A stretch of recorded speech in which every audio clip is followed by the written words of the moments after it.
بسم اللہ الرحمن الرحیم۔ السلام علیکم۔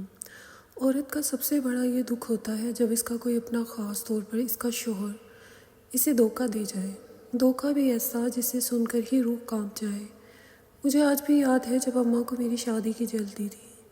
وہ روز کوئی نہ کوئی رشتہ دیکھتی تھیں۔ مجھے غصہ آتا تھا کہ اماں آخر آپ کو اتنی جلدی کیا ہے؟ میں ابھی 20 سال کی ہوئی اور آپ کو بوجھ لگنے لگی ہوں۔ اس پر اماں کوئی جواب نہ دیتی اور مجھے گھور کر رہ جاتی، لیکن انہوں نے میرے لیے رشتہ ڈھونڈنے والا کام جاری رکھا۔ اکثر میری اماں سے اس بات پر لڑائی ہو جاتی جب وہ نئے نئے لڑکوں کی تصویریں مجھے دکھاتی اور پھر خود ہی کہتی کہ یہ اچھا لگ رہا ہے، مجھے تو یہ پسند ہے۔ میری اماں کو کسی امیر لڑکے کی تلاش تھی جو کہ میری ساری خواہشات پوری کر سکے، جبکہ میں چاہتی تھی کہ کوئی ایسا انسان ہو جو عزت دیتا ہو، محبت کرتا ہو اور جسے وفا کرنی آتی ہو۔ میں پڑھی لکھی لڑکی تھی، مجھے آج کل کے لڑکوں کی سوچ کا اندازہ تھا۔ آج کل اچھا اور وفادار لڑکا ملنا مشکل ہو گیا تھا، جبکہ آج کل کی لڑکیاں بھی تو ایسی ہی تھیں۔ میں اور میری اماں اکیلے رہتے تھے، میرا نہ باپ تھا نہ بھائی۔ میں اکثر اماں سے ابا کا پوچھتی تو وہ غصہ کر جاتی اور کہتی کہ تیرا باپ مر چکا ہے۔ ان کے یہ الفاظ مجھے بہت برے لگتے تھے۔ بھلا کوئی اپنے شوہر کے بارے میں ایسے کیسے بول سکتا ہے، وہ بھی میرے مرے ہوئے شوہر کے بارے میں؟ خیر، میں لاؤبالی سی لڑکی تھی، ان باتوں کی ٹینشن ذرا کم ہی لیتی تھی۔ میری اماں صبح ہی اپنے کام پر چلی جاتی اور شام کو واپس آتی تھی۔ میں انہیں پوچھا ہی نہیں کبھی کہ وہ کیا کام کرتی ہیں، اور نہ وہ مجھے کچھ بتاتی تھی۔ اور پھر ایک دن اماں کو ان کے پسند کا رشتہ مل گیا۔ لڑکا سعودی عرب میں رہتا تھا، اس کا باپ پاکستانی تھا، لیکن وہ وہیں پیدا ہوا، وہیں پلا بڑھا، تو وہ پکا عربی تھا، امیر تھا۔ لیکن میں اماں کو چھوڑ کر دوسرے ملک نہیں جانا چاہتی تھی، لیکن اماں کی ایک ہی رٹ تھی کہ تمہاری شادی میں یہاں ہی کروں گی۔ خیر، میں نے میری تصویر بھیجی اور لڑکے کو میں پسند آ گئی۔ اماں کی تو سمجھو لاٹری نکل آئی تھی۔ وہ بہت خوش تھی، جبکہ میں اداس ہو چکی تھی۔ میں اپنا گھر، اپنا ملک چھوڑ کر نہیں جانا چاہتی تھی، اور مجھے ڈر بھی تھا، جانے وہ لڑکا کیسا تھا۔ میں رات کو چھپ چھپ کر روتی، لیکن اماں کو میری پرواہ نہیں تھی۔ پھر ایک دن لڑکے کے گھر والے مجھے دیکھنے آئے اور پسند کر کے چلے گئے، اور 2 ہفتے بعد نکاح فائنل کر دیا۔ اماں تو بار بار میرا منہ چوم رہی تھیں اور کہہ رہی تھی اب تم سعودیہ چلی جاؤ گی، وہاں جا کر عیش کرنا، لیکن میرا دل ڈرا ہوا تھا۔ اور پھر شادی کا دن بھی آ گیا۔ میرے سسرال والے میرے لیے ڈھیر سارے زیور اور گہنے لائے تھے، مہنگے کپڑے اور جوتے۔ ایک بار تو سب چیزیں دیکھ کر میں حیران رہ گئی، لیکن میرا دل ابھی بھی دکھی تھا کیونکہ میں اماں سے دور نہیں جانا چاہتی تھی۔ اور پھر جب نکاح ہوا تو میرے دل میں اپنے شوہر کے لیے عجیب سے جذبات جاگ اٹھے جو پہلے میں نے کبھی محسوس نہیں کیے تھے۔ میری سہیلیاں میرے کانوں میں کہہ رہی تھیں کہ تمہارا شوہر بہت وجیح ہے۔ یہ ساری باتیں مجھے ایک الگ جہاں کی سیر کروا رہی تھیں۔ مجھے اب اپنا آپ اچھا لگ رہا تھا۔ میں رخصت ہو کر اپنے سسرال آ گئی۔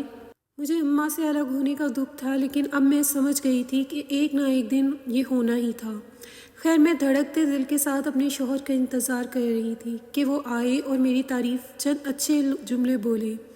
آخر کو میں اسی کے لیے اتنی سجی سنوری تھی، لیکن انتظار کرتے کرتے جانے کب سو گئی پتہ ہی نہیں چلا۔ صبح اٹھی تو دیکھا شوہر نہا دھو کر شیشے کے سامنے کھڑا بال کنگھی کر رہا تھا۔ مجھے اٹھتے دیکھ کر فوراً بولا کہ نیند پوری ہو گئی۔ میں تو ہڑبڑا گئی تھی، سمجھ ہی نہیں آ رہا تھا کیا جواب دوں۔ کیا میں ساری رات ایسے ہی سوتی رہی تھی؟ میں ایک دم سے کھڑی ہو گئی، زیورات سے لدی ہوئی تھی اور اب مجھے شدید تھکن محسوس ہو رہی تھی۔ جیسے ہی میں اٹھی تو اس نے پلٹ کر مجھے سر سے پاؤں تک دیکھا۔ اس کے لہجے میں عربی کی جھلک تھی۔ مجھے لگا تم تھک گئی ہوگی اس لیے تمہیں نہیں اٹھایا۔ خیر، تم فریش ہو جاؤ، باقی باتیں بعد میں ہوں گی۔ وہ مجھے کہہ کر چلا گیا، جبکہ میرا دل تیزی سے دھڑک رہا تھا۔ جیسا میں نے سوچا تھا ویسا کچھ بھی نہیں ہوا تھا۔ خیر، شام کی ہماری فلائٹ تھی اور میں اپنی اماں کو چھوڑ کر سعودی عرب آ گئی۔ یہاں سب کچھ اچھا تھا، میرے اپنے شوہر سے زیادہ بات نہیں ہوئی تھی، لیکن میں نے محسوس کیا تھا وہ نرم لہجے میں بات کرتا تھا اور دھیمے مزاج کا تھا۔ پر جب اپنے شوہر کے گھر پہنچی تو وہاں پر میں نے بہت سے لڑکے لڑکیوں کو دیکھا جو ہمیں ویلکم کرنے کے لیے جمع تھے۔ میرے شوہر سب لڑکیوں سے گلے ملے۔ یہ بات مجھے عجیب لگی۔ مجھے لگا تھا کہ یہاں پردے کا زیادہ خاص خیال رکھا جاتا ہوگا، پر یہاں سین الگ تھا۔ مجھے دیکھتے ہی ایک لڑکا میری جانب بڑھا اور اس نے مجھے سلام کیا وہ لہجے سے عربی نہیں لگ رہا تھا، وہ میری خیر خیریت پوچھنے لگا، جبکہ میرا شوہر اپنے باقی دوستوں سے باتوں میں مگن تھا۔ میں تھکی ہوئی تھی، آرام کرنا چاہتی تھی، پر سمجھ نہیں آ رہا تھا کیا کروں۔ میرے شوہر کو میری پرواہ نہیں تھی، جبکہ اس کا دوست صرف مجھے ہی دیکھ کے جا رہا تھا۔ مجھے برا لگ رہا تھا، لیکن میں کچھ نہیں کر سکتی تھی۔ خیر شام ہوئی اور وہ سب چلے گئے، اب وہ لڑکا رہ گیا تھا۔ مجھے ایک جانب صوفے پر بیٹھی اپنے شوہر کے حکم کا انتظار کر رہی تھی، جبکہ شوہر مجھے ایسے نظر انداز کر رہا تھا جیسے میں ہوں ہی نہیں۔ خیر وہ کہتا چلا گیا، میں نہانے جا رہا ہوں۔ اس کے جاتے ہی وہ لڑکا اٹھا اور باہر چلا گیا۔ وہ 1 منٹ بعد واپس آیا، اس کے ہاتھ میں سعودی میوہ کنافہ تھا۔ اس نے میری جانب بڑھایا اور کہا کہ اگر آپ چاہتی ہیں کہ آپ کا شوہر صرف آپ کا رہے تو یہ کھا لیں۔ اس کی یہ بات مجھے عجیب لگی۔ میں اس کی بات نہیں ماننا چاہتی تھی، پر اس کی منت پر میں وہ کنافہ لیا اور کھا لیا، اور وہ کھاتے ہی مجھے جیسے نیند آ گئی اور میں وہیں سو گئی۔ جانے کتنی دیر بعد میری آنکھ کھلی تو میں نے اپنے آپ کو بیڈ پر پایا۔ میرا سر گھوم رہا تھا اور میرا جسم دکھ رہا تھا۔ میں اٹھ کر بیٹھ گئی، وقت دیکھا تو صبح کے 4 بج رہے تھے۔ میں مشکل سے اٹھی اور واش روم گئی۔ میرا شوہر آج بھی کمرے میں نہیں تھا، جبکہ باہر سے مجھے ہنسنے کی آوازیں آ رہی تھیں۔ میں نے دروازہ کھول کر دیکھا تو وہ لڑکا اور میرا شوہر، وہ دونوں باہر بیٹھے تھے اور ہنس رہے تھے۔ مجھے بہت عجیب لگ رہا تھا، میری طبیعت ٹھیک نہیں لگ رہی تھی۔ مجھے فوراً اماں کی یاد آئی اور میں رونے لگ گئی۔ اگلے دن میں نے پوچھا تو شوہر نے بتایا کہ یہ لڑکا میرا دوست ہے اور میرے ساتھ ہی رہتا ہے۔ مجھے یہ عجیب لگا تھا۔ میں نے اپنے شوہر سے کہا کہ مجھے اپنے گھر بات کرنی ہے، اماں کی یاد آ رہی ہے۔ میرے پاس فون بھی نہیں تھا۔ شوہر نے کہا کہ شام تک تمہیں فون مل جائے گا، پھر بات کر لینا اپنے گھر۔ میں چپ ہو گئی۔ پھر میرا شوہر باہر چلا گیا اور وہ لڑکا گھر پہ ہی رہا۔ میں اپنے کمرے میں رہی اور کنڈی لگا رکھی۔ مجھے کچھ برا لگ رہا تھا، جیسے کچھ برا ہونے والا تھا۔ میرا شوہر رات کو گھر آیا اور آتے ہی نہانے چلا گیا۔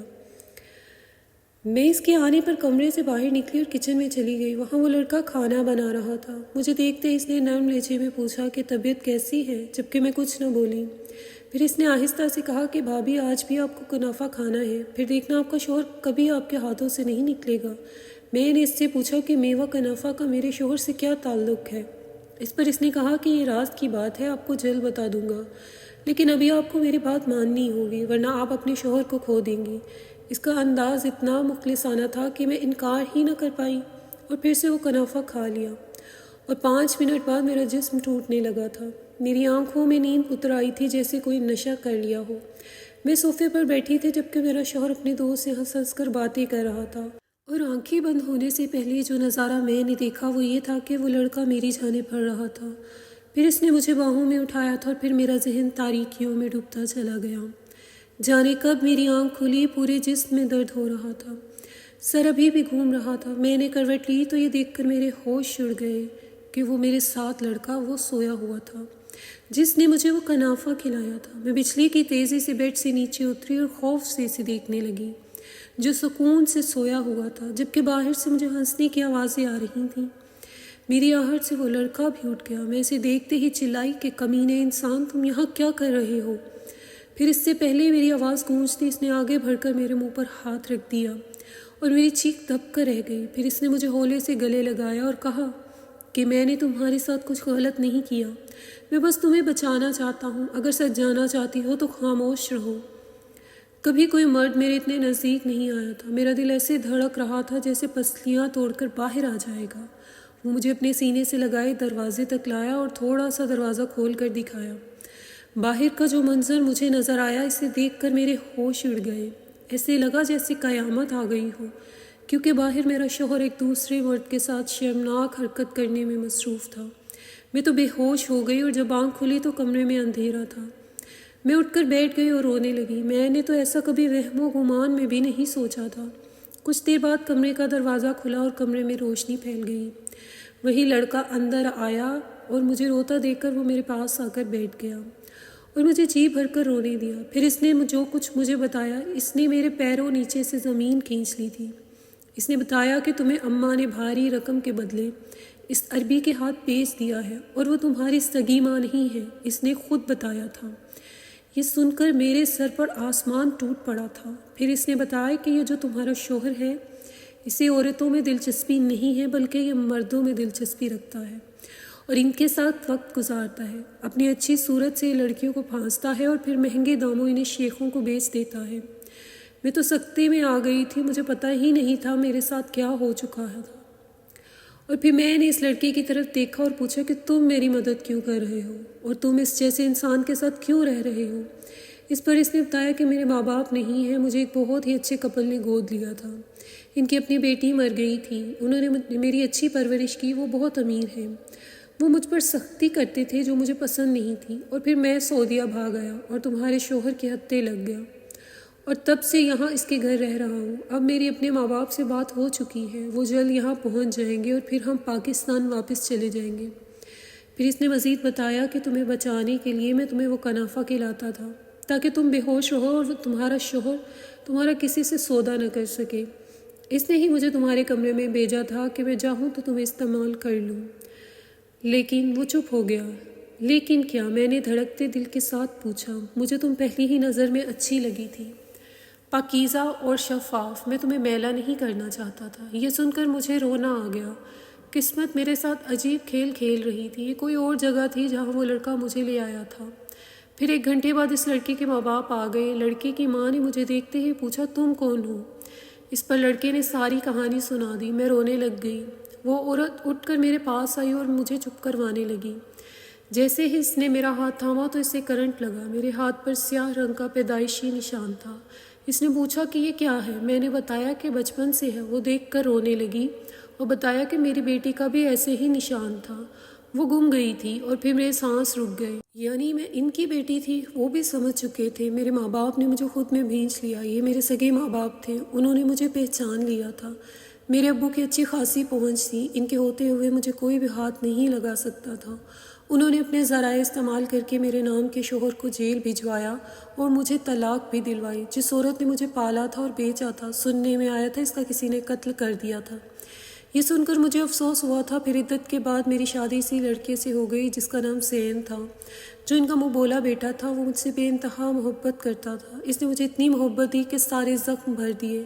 میں نے اللہ کا شکر ادا کیا کہ اتنی مشکلات سہنے کے بعد بالآخر میں نے اپنے حقیقی رشتوں کو پا لیا تھا۔